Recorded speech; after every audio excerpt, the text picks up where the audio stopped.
안녕하십니까. 이 시간에는 성경 개요를 공부해가고 있는 중입니다. 우리가 창세기는 시작의 책이라고 하는 말씀을 드렸는데 출애굽기는 구속의 책입니다. 그런가 하면 레위기는 이제 구속을 받은 백성들이 어떻게 예배를 드려야 할 것인가를 말씀해 주시고 있습니다. 이 시간에 상고하게 될 민수기에서는 봉사의 책, 또 다른 의미에서는 시험의 책이라고 말할 수가 있겠습니다. 우리는 민수기를 읽어가다 보면은 출애굽 2년 2월부터 제40년 10월까지의 방황을 기록해 주고 있습니다. 광야와 같은 세상에서 본향을 향해 가는 성도들에게 불신으로 인한 시련과 방황이 바로 오늘을 살고 있는 우리들에게 삶의 겨울이 될 것입니다. 내용을 간단히 살펴본다고 하면은 1장부터 10장까지는 약속을 얻기 위해서 하나님께서 아브라함에게 약속하신, 이삭에게 약속하신, 또한 야곱에게 약속하신 내 본토 친척 아비집을 떠나 내가 내게 지시할 땅으로 가라고 하신 그 땅, 또한 뿐만 아니라 너는 일어나서 동서남북을 바라보라. 네가 보는 땅을 너와 네 자손에게 주리니 영원토록 이르리라고 말씀하셨던 바로 그 땅을 어떻게 얻을 것인가를 말씀해 주시고 준비하도록 말씀하십니다. 그래서 1장 1절로 4장 49절까지의 제1차 인구조사를 볼 수가 있습니다. 그런가 하면 26장 1절로 65절에는 2차 인구조사를 보게 되는데 1차 인구조사는 시작할 때예요. 2차 인구조사는 40년이 흘러가는 동안에 가나안 땅에 들어가기 직전에 인구조사를 하고 있는 사실입니다. 그래서 우리는 이 책을 가리켜서 민수기라 이름하게 된 것입니다. 본래 히브리어의 이 제목은 광야에서 민수기 첫 구절에 나오는 말씀으로 제목이 붙어 있습니다. 우리는 성경의 책들이 그렇게 제목에 특별한 비중을 두지 않고 있다는 사실을 알게 됩니다.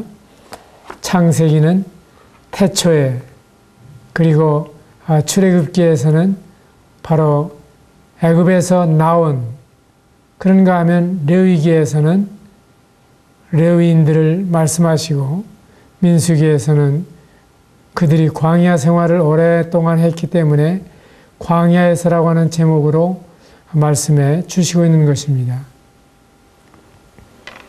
그래서 바로 이스라엘 백성들이 시내산에서 언약을 맺으신 뒤에 38년간이나 방황을 하고 있는 사건이 기록되어 있는 책이 민수기입니다.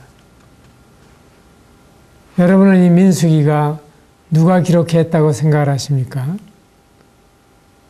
전통적으로는 모세가 기록한 것으로 보고 있습니다. 바로 모세가 이 창세기나 출애굽기나 레위기나 민수기나 신명기를 기록했다고 하는 성경의 증거를 볼 수가 있습니다. 출애굽기 33장인가요? 여기 있는 말씀을 먼저 17장을 보시겠습니다. 17장 9절에 있는 말씀을 보게 되면 모세가 여호수아에게 이르되 우리를 위하여 사람들을 택하여 나가서 아말렉과 싸우라. 내일 내가 하나님의 지팡이를 손에 잡고 산 꼭대기에 서리라 하는 말씀을 보게 됩니다. 그리고 여호수아는 모세의 말대로 행하여 아말렉과 싸웠다 하는 기록이 17장에 나옵니다.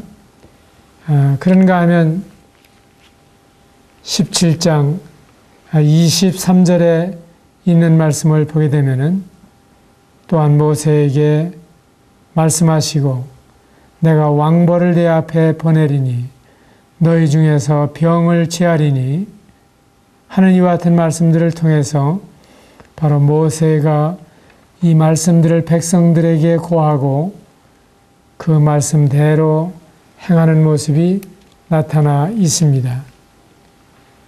민수기 24장, 출애굽기 24장에도 모세가 여호와의 모든 말씀을 기록하고 이른 아침에 일어나 산 아래 제단을 쌓고 이스라엘 12지파대로 12기둥을 세웠다 하는 말씀을 보게 됩니다. 모세가 여호와의 모든 말씀을 기록했다. 그런 사실을 보게 되면은 바로 이 민수기를 비롯해서 모세 오경은 모세가 기록했다고 하는 사실을 우리는 알게 되는 것입니다. 그러면 이 민수기의 내용에 관해서 간단히 살펴보도록 하겠습니다.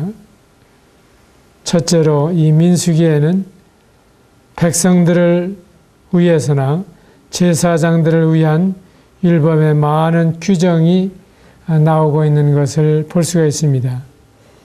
이것은 신명기에 나오는 율법들과 대단히 비슷합니다.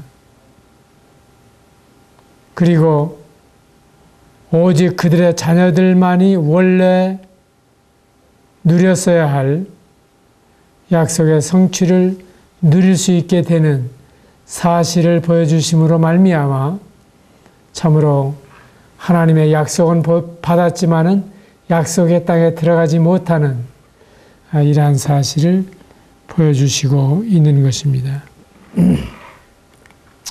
그러면 1장 1절 이하에서 첫 구절 몇 구절을 읽어드리도록 하겠습니다. 민수기 1장 1절입니다. 이스라엘 자손이 애굽 땅에서 나온 후 둘째 해 둘째 달 첫째 날에 여호와께서 시내 광야 회막에서 모세에게 말씀하여 이르시되 너희는 이스라엘 자손의 모든 회 중 각 남자의 수를 그들의 종족과 조상의 가문에 따라 그 명수대로 계수할지니. 바로 이스라엘 백성들의 계수에 대해서 말씀해 주시고 있습니다. 우리는 국가적으로도 가끔 인구조사를 하게 됩니다. 인구조사를 할 뿐만 아니라 남녀별, 연령별, 또한 가능하다고 하면은 직업이라든가 여러 가지 사실들을 종합해서 조사함으로 말미암아 이 국세조사를 통해서 국가 정책을 수립하는 데 기초자료로 삼는 것입니다. 이스라엘 백성들이 시내산에서 언약을 받은 다음에 이제는 바로 이와 같은 인구조사를 실시하게 됩니다. 그러면 하나님께서 이 약속의 땅을 얻기 위해서 인구조사라는 목적이 무엇입니까? 시내광에 도착한 지 10개월이 지났고 제2년 2월 1일 성막을 지은 지 꼭 한 달이 되는 때에 이스라엘 백성들 중에서 전쟁에 참여할 20세 이상의 남자를 계수하시는 것입니다. 우리나라에도 동일하게 20세 이상의 남자들이 입영을 하게 됩니다. 유월절과 출애굽을 체험한 이스라엘이 군사로서 충성해야 했던 것처럼 그리스도인은 그리스도의 군사로 충성해야 하는 것입니다. 오늘날 성인을 몇 살로 보아야 되느냐? 성경은 오래전부터 20세 정도를 이와 같은 성인의 기준으로 보시고 있는 것 같습니다. 그리고 이들에게 특별히 군사로 모집해서 나라를 위해서 죽음을 무릅쓰고 싸울 수 있도록 부르신 것입니다. 그리스도인들도 여전히 그리스도의 군사로 충성해야 될 특권과 책임이 있습니다. 디모데후서 2장 2절 3절에 있는 말씀을 보게 되면 또 내가 많은 증인 앞에서 내게 들은 바를 충성된 사람들에게 부탁하라. 저희가 또 다른 사람들을 가르칠 수 있을 것이다. 네가 그리스도 예수의 좋은 군사로 나와 함께 고난을 받으라 하는 말씀을 보게 됩니다. 2장에서는 성막을 중심으로 레위인들이 천막을 쳤습니다. 그래서 동서남북으로 각 지파에게 구역을 나누어 주어서 천막을 치도록 하셨고 행진할 때에도 6지파가 성막의 앞에서 행진하였고 또 6지파는 성막의 뒤에서 따라가도록 하셨습니다. 이스라엘이 성막을 중심으로 모였던 것처럼 모든 성도는 예수 그리스도를 중심으로 은사대로 질서를 따라 섬겨야 하는 것입니다. 골로새서 1장에 있는 말씀을 보게 되면 교회는 그의 머리라 그가 근본이요 죽은 자들 가운데에서 먼저 나신 자라고 말씀하시고 이는 친히 만물의 으뜸이 되셨다고 말씀해 주시고 있는 것입니다. 3장에서 아론의 아들들은 넷이었지만은 우리가 레위기에서 보는 대로 두 아들들은 다른 불을 들이다가 죽었습니다. 그리고 두 아들이 제사장이 되어서 그들이 제사장 직무를 수행하게 되었습니다.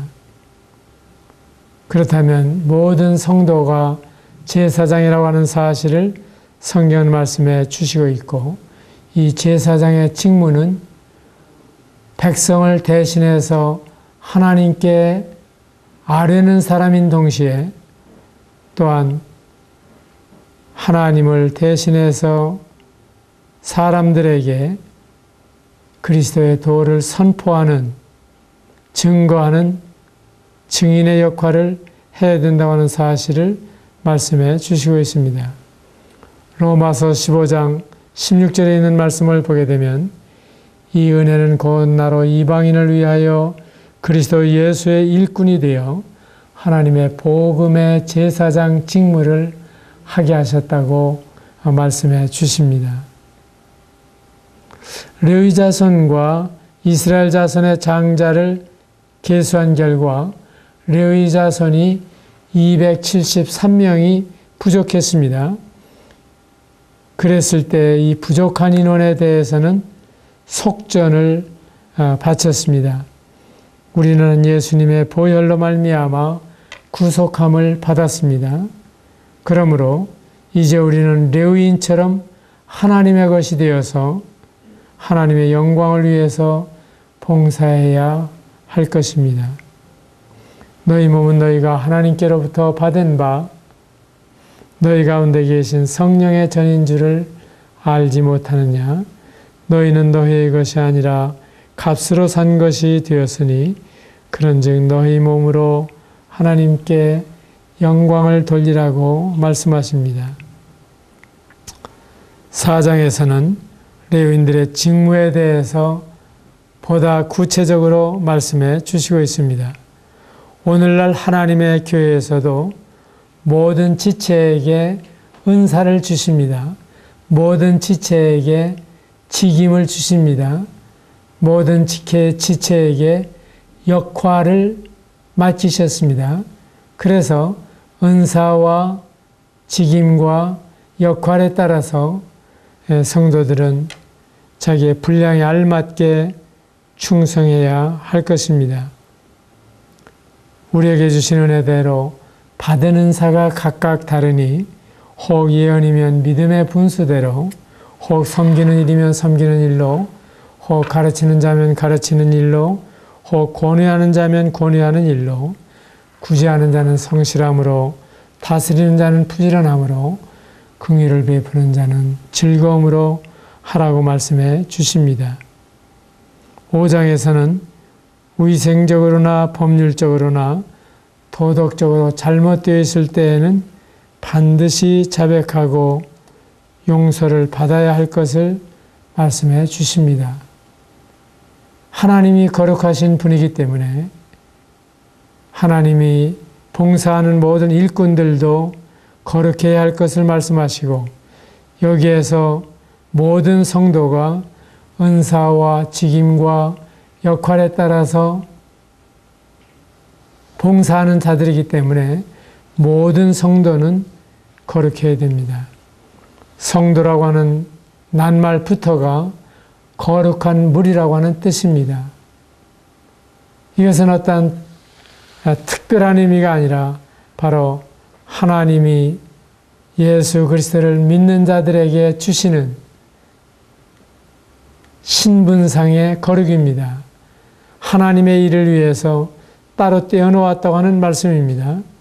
그뿐만 아니라 하나님의 일을 위해서 따로 떼어놓은 사람은 실제로 언행심사간에 깨끗해야 하고 거룩해야 할 것을 말씀해 주십니다.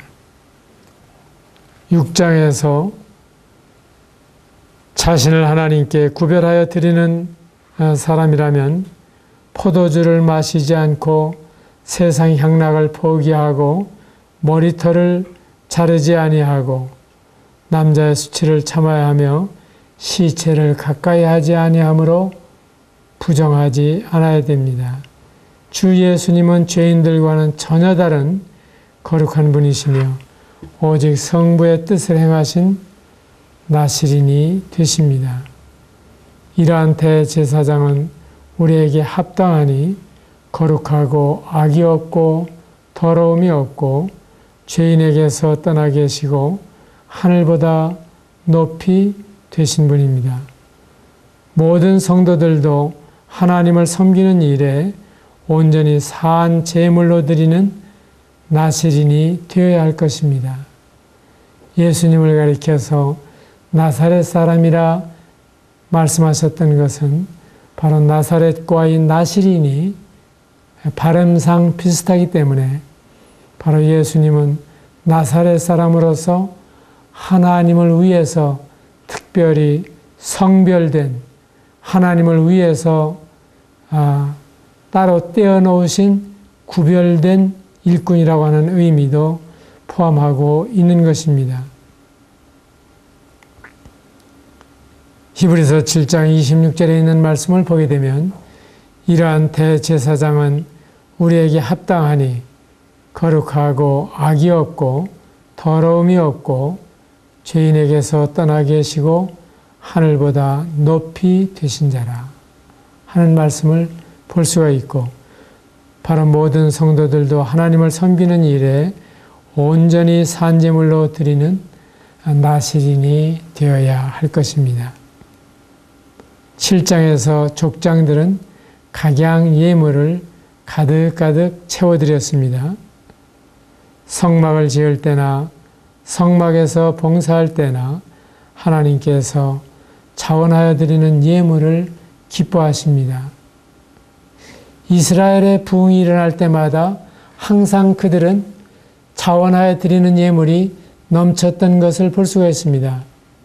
분명히 레위인을 위한 11조, 또한 그들이 6월절이나 오순절이나 초막절에 모이게 될 때의 11조, 그리고 가난한 사람들을 위한 11조, 또한 일꾼들을 위한 11조, 여러 가지 11조를 말씀하셨지만 이스라엘이 성막을 지을 때에도 넘치는 헌신이 있었습니다. 뿐만 아니라 이스라엘이 성전을 지을 때에도 넘치는 헌신이 있었던 것을 보게 됩니다. 히스기야 왕 때에도 또 느헤미야의 시대에도 그래서 각각 그 마음에 정한 대로 할 것이요 인색함으로나 억지로 하지 말지니 하나님은 즐겨내는 자를 사랑하신다고 말씀해 주시는 것입니다. 8장에서 아론은 레위인들에게 안수하여 성막에서의 봉사를 위해 사안제사로 드려졌습니다. 성막에서 봉사를 시작할 수 있는 나이는 25세입니다. 잘 기억하시기 바랍니다. 민수기 1장에서 군사로 모집할 때에는 20세 이상, 정말 혈기가 방장하고 힘이 넘치는 시기 아닙니까? 하나님의 일꾼은 늙어서 근력을 제대로 차릴 수가 없고 또 은퇴한 뒤에 나머지 시간을 사용하시기를 원하시는 분이 아니라 청년의 때 그리고 가장 밝은 정신을 가지고 있을 때 그리고 체력이 왕성할 때 영혼과 그 몸을 들여서 주님을 위해 봉사하기를 기대하십니다. 그리고 지금 여기에서 레위인들에게 안수하여 성막을 봉사하게 하는 사람들에게는 25세의 나이를 말씀해 주십니다. 우리는 공민권을 행사하게 될 때 대통령이나 국회의원이 되고 싶은 이와 같은 사람들에게 25세라고 하는 연령 하한선을 두고 있습니다. 적어도 그 정도의 나이는 되어야 지성적으로나 인격적으로나 또한 세상 물정을 아는 데 있어서나 또한 체력으로 있어서나 가장 적당한 시기다 이렇게 보는 것입니다. 25세에 성막에서 봉사를 시작할 수 있었지만은 그것도 30세까지는 수습기간이었습니다. 그리고 50세가 되면은 물러나야 했습니다. 성도는 생애 중에서도 가장 좋은 시기를 하나님께 드려야 합니다. 주님을 섬기기에 앞서 말씀으로 깨끗이 하고 구습을 버리고 생활 방식을 바꿔야 합니다.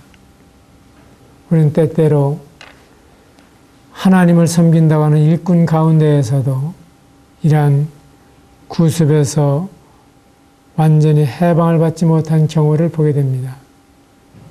어떤 학생이 미국의 무디 성경학교에서 공부하려고 입학원서를 냈습니다. 근데 거기에는 설문이 있었는데 당신은 알코올 중독이나 또한 술에 대해서 때때로 마시고 싶고 좋아하는 습관을 가지고 있습니까? 또 다른 질문 가운데에는 당신은 아직 담배를 피우고 있습니까? 하는 이와 같은 질문이 있었습니다. 이 지원했던 청년은 그때까지 담배를 끊지 못하고 있었던 상황이었습니다. 그리고 결혼하고 나서 부부간에도 알지 못하는 사이였습니다. 남편은 아침에 일찍이 쓰레기통을 굳이 자기가 버리겠다고 나갔습니다. 그때 이 아내는 참 고맙다. 아내가 집안일을 살피기 전에 남편이 선선히 해주는 데 대해서 너무 고맙게 생각했습니다. 근데 나중에 알게 된 것은 아침에 일어나자마자 그는 쓰레기통을 비운다고 하는 핑계로 담배를 한 대 피우지 않으면 견딜 수 없는 이와 같은 습관을 가지고 있었던 것입니다. 그래서 그 입학신청서에 나와 있는 설문을 읽으면서 이 청년은 비로소 다부진 결단을 내렸습니다. 그리고 담배를 끊었다고 하는 이야기를 들은 적이 있습니다. 아주 가까운 사람이었기 때문에 제가 그 이야기를 생생하게 기억을 합니다. 그래서 레위인으로서 봉사하고자 할 때는 25세 이상이다. 그것도 30세가 될 때까지는 수습기관으로서 아주 하나님을 섬기는 일동 일정에 있어서 언행과 습관이 바르게 될 때까지 훈련을 받았다고 하는 사실을 보게 됩니다. 우리가 때때로 예수님을 분명히 믿었지만은 그러나 우리의 삶의 습관에 있어서는 평생토록 해결되지 않는 이런 경우들도 볼 수가 있습니다. 그런가 하면 이제 주님께서 9장에 이르게 될 때 이스라엘 백성들은 출애굽 이후에 최초의 유월절을 지키게 됩니다. 우리의 유월절 양이신 주 예수님께서는 이 주의 만찬을 자주 기념해 달라고 부탁하셨습니다. 10장에서 시내산에서 1년을 지낸 백성들이 행진을 하게 됩니다. 그들은 철저하게 구름기둥과 불기둥의 인도에 따랐고 나팔 소리에 귀를 기울였습니다. 여기에 불기둥과 구름기둥은 무엇을 말씀해 주시고 있습니까? 깜깜한 밤에 그 불기둥이 있었다고 하는 사실은 바로 빛을 보고 움직일 수가 있었습니다. 또한 대낮에 구름기둥을 볼 수 있었다고 하는 사실은 바로 그 구름기둥을 따라서 그들이 움직여야 되는지 멈춰야 되는지 이러한 결정을 내리기에 하나님께서 분명한 표징을 주셨습니다. 우리가 신앙생활하는 가운데에도 경우마다 다 다르지만은 하나님께서 나에게 보내시는 사인은 너무나 분명합니다. 그래서 각자에게 하나님의 그 인도하심을 분별하시고 그 주님을 따라야 할 것입니다. 어떤 때에는 신앙 양심에서 이게 아닌데 하는 음성을 듣게 됩니다.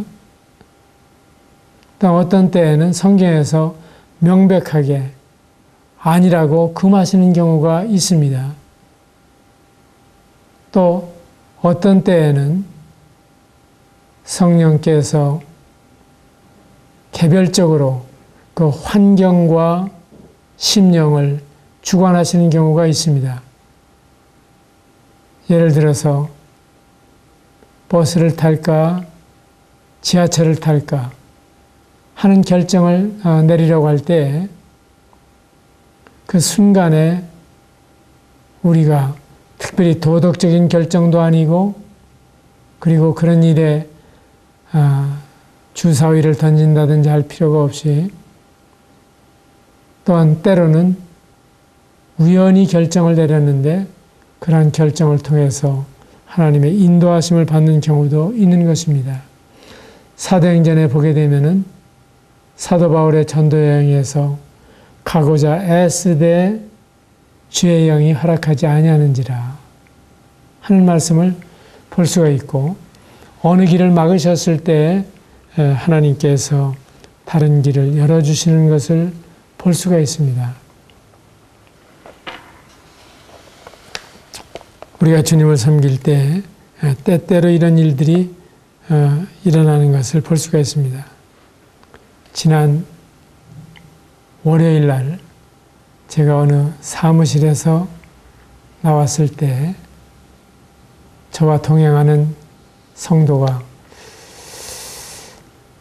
저는 버스를 타고 싶은데요. 그러셨어요. 그래서 나는 지하철을 타겠다.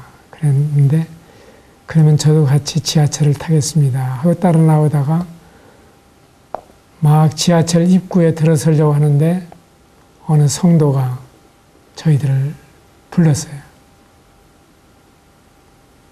그래서 요긴한 대화를 식당에서 나눌 수가 있었는데 그때 그 청년은 말하기를 정말 버스를 탔더라면 이런 좋은 기회는 만나지 못할 뻔했네요.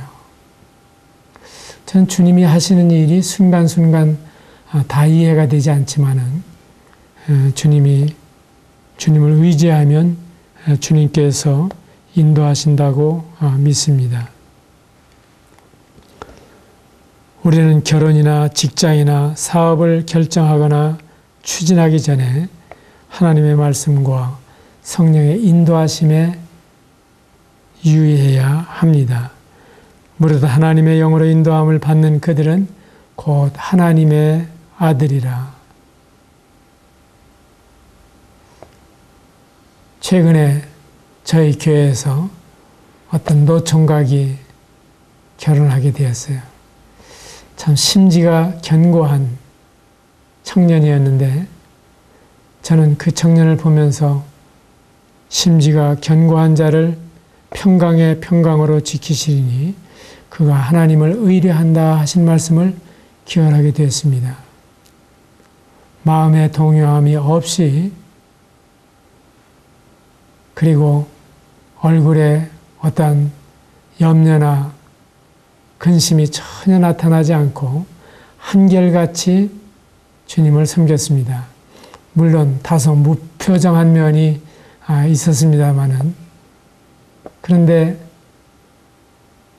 아주 멀리에 있는 믿는 여자와 만나게 되어서 서로의 신앙 간증을 나누게 되었을 때 제가 바로 이렇게 믿음에 대해서 분명한 사람, 또한 주님을 위해서 살고 싶어하는 분명한 사람을 놓고 기도하고 있었습니다.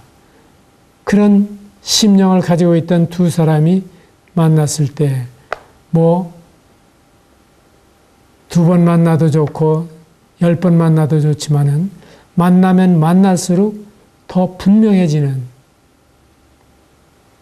그런 경험을 하면서 2주 전에 결혼을 하게 됐습니다. 이런 사실들이 하나님께서 손이 짧지 않으시다. 그 룻이 어디 결혼할 사람입니까? 모압 땅에서 남편을 잃고 그리고 유대인 시어머니인 나오미를 따라서 베들레헴으로 돌아왔습니다. 그랬을 때 주위에 있는 사람들은 다 저 사람이 나오미야 할 정도로 얼마나 초췌한 모습입니까? 남편 죽었죠. 아들들 죽었죠. 그리고 과부 며느리 하나를 데리고 베들레헴으로 온 것입니다. 그리고 그 시어머니를 따라 나온 룻의 모습이 얼마나 초라합니까? 그러나 거기에 보면 우연히 보아스의 밭에 일어났더라.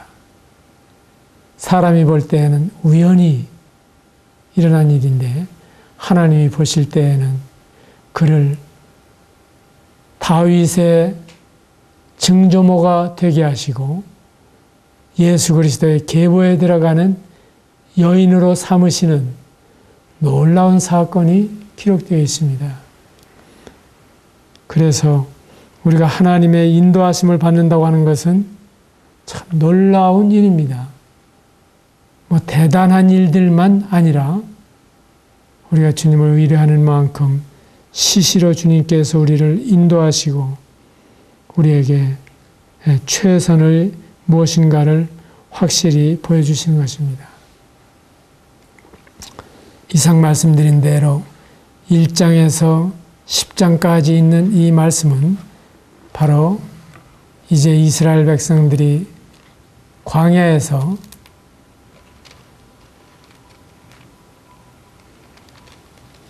약속의 땅에 들어가기를 위해서 어떻게 준비해야 되는가 하는 사실들을 말씀을 드렸습니다.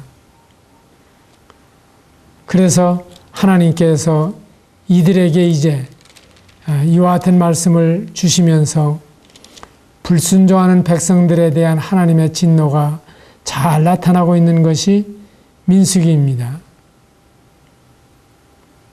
그리고 이 민수기에서 남자들의 수가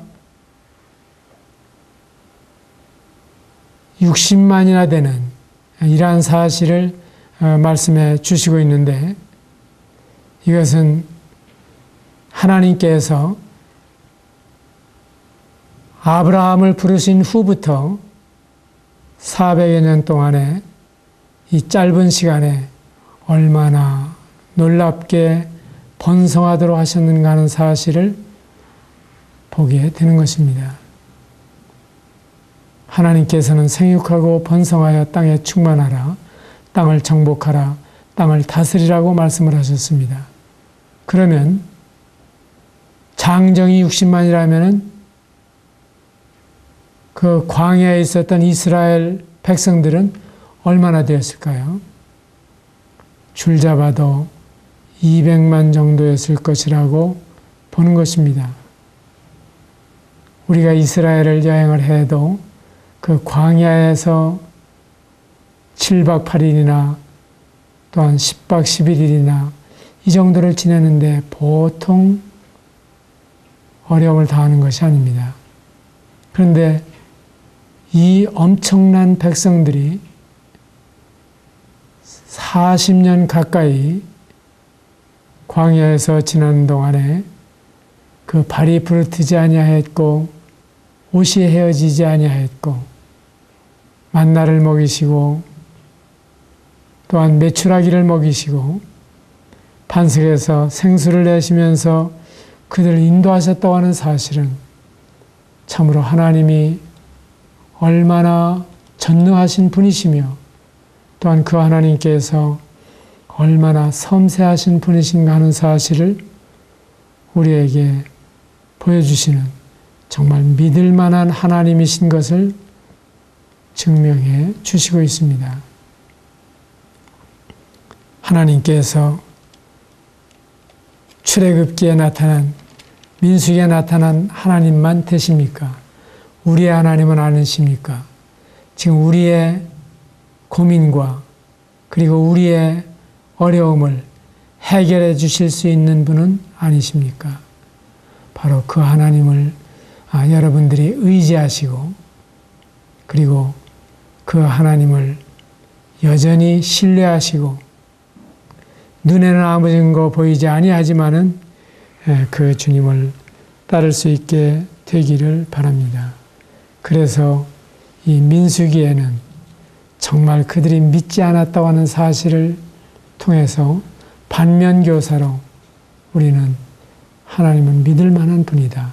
그들이 그렇게 하나님을 불신하고 그렇게 원망하고 그렇게 불순종했음에도 불구하고 여전히 하나님께서 그들에게 은혜를 베푸신 사실을 보게 될 때 하나님은 얼마나 은혜로우신 하나님인가, 얼마나 자비로우신 하나님이신가, 얼마나 능력이 많으신 분이신가, 이러한 사실들을 배우게 되면서 우리들의 믿음을 돌아보시는 시간이 되기를 바랍니다.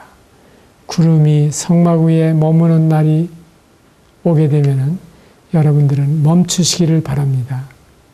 또한 불기둥이 움직일 때에는 여러분들도 이 불기둥을 따라서 움직이시기를 바랍니다. 그들은 어떠한 모습이었습니까? 이틀이든지 한 달이든지 1년이든지 구름이 성막 위에 머물러 있을 동안에는 이스라엘 자손이 진영에 머물고 행진하지 아니하다가 떠오르면 행진하였으니 곧 그들이 여호와의 명령을 따라 진을 치며 여호와의 명령을 따라 행진하고 또 모세를 통하여 이르신 여호와의 명령을 따라 여호와의 직임을 지켰더라. 얼마나 놀라운 말씀입니까? 오늘날 우리들에게도 바로 이틀이든지 한 달이든지 1년이든지 주님이 멈추라고 하시면 멈추시고 주님이 행진해라 그러시면 움직이는 하나님의 뜻을 분별하시고 그 뜻에 철저하게 순종하시는 그 생애를 사시기를 바랍니다. 이것이 가장 복된 생애입니다. 감사합니다.